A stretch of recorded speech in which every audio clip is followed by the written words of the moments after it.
What's up guys, my name is Ace, and today is going to be a video about some constructive criticism and feedback that I have towards Infinite Warfare. I'm seeing a lot of blind hate and a lot of people bashing Infinite Warfare without offering suggestions on how it can improve. So today I'm going to be sharing, I would say, one of my bigger gripes with gameplay balancing in this game. Overall, I'm loving this game, I've had a great time with it, but I still feel there is room for improvement as well as optimization with gun balance, and I want to discuss that a little bit today. Let's get into it.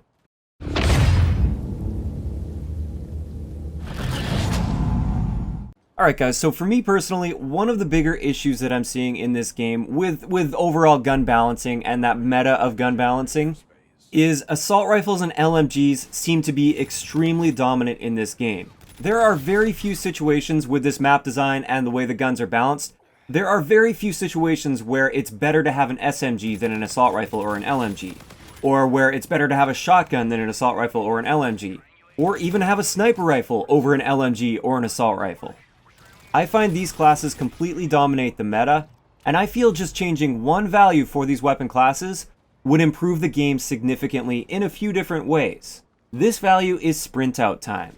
For those that aren't aware, sprint out time is the amount of time it takes to go from sprinting to firing a shot out of your gun. It has nothing to do with aim down sight time or anything. It's just if you're full sprint and you press the fire button, sprint out time is simply the delay from when you pull the trigger to when the gun goes off. In previous Call of Duty games, and let's pick on Black Ops 3 because it was our most recent one before Infinite Warfare, the different weapon classes would have different sprint out times based on their intended role. So with LMGs, they would have a slower sprint out time because they're designed to be big and clunky, and they're designed to hang back and pick people off from a distance and lock down lanes. Towards the other end of the spectrum, we have SMGs. These are designed to be quick, mobile, they're designed to get up in the enemy's face and be able to close that distance between them and the enemy. The LMGs have their strength at long range and locking down lanes, whereas the SMGs have their strength in their ability to close that distance between them and the LMGs. And sprint out time does play a fairly critical role in this balance.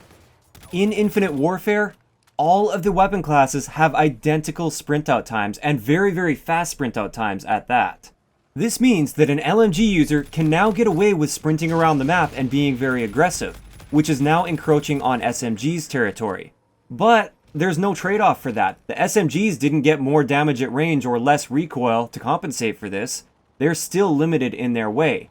In fact, if anything, they've reduced their target assist range from Black Ops 3, and now SMGs are even less viable at longer ranges.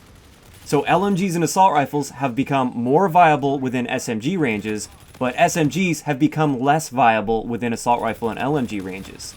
And this has really limited the SMG category, and it has a very noticeable impact on the shotgun category as well. In addition to the meta weapon balancing in the game, sprint out time can also have a very serious impact on the overall pace of the game. If you have an extremely slow sprint out time, people are punished for moving and being aggressive because it's going to take them so long to get their gun up and get into a fight compared to the guy that's just sitting in one spot and pre-aiming a corner. This is one of the big reasons that Modern Warfare Remastered for a lot of newer Call of Duty players is really slow and boring to them because they're punished for moving too aggressively.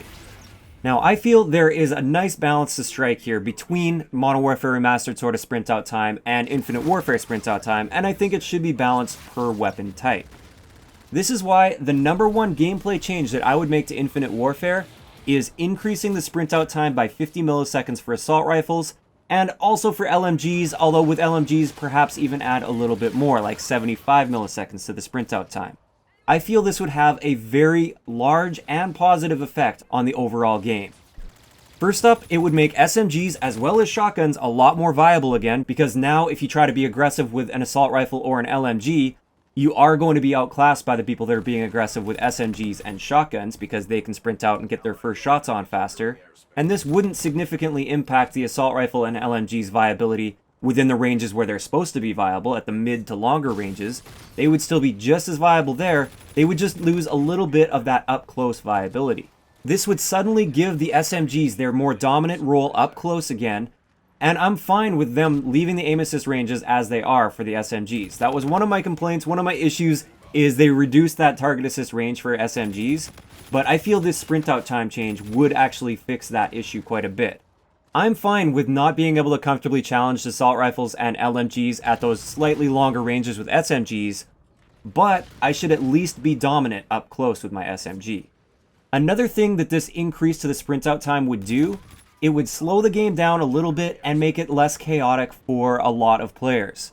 For a ton of players, one of the bigger reasons they don't like this game is it feels too chaotic, it feels like there's too much going on at once, and they just can't keep up to it. This would slow that pace down just a little bit for them. I don't think it would be too significant, especially if you only added 50 milliseconds for assault rifles and 75 for LMGs.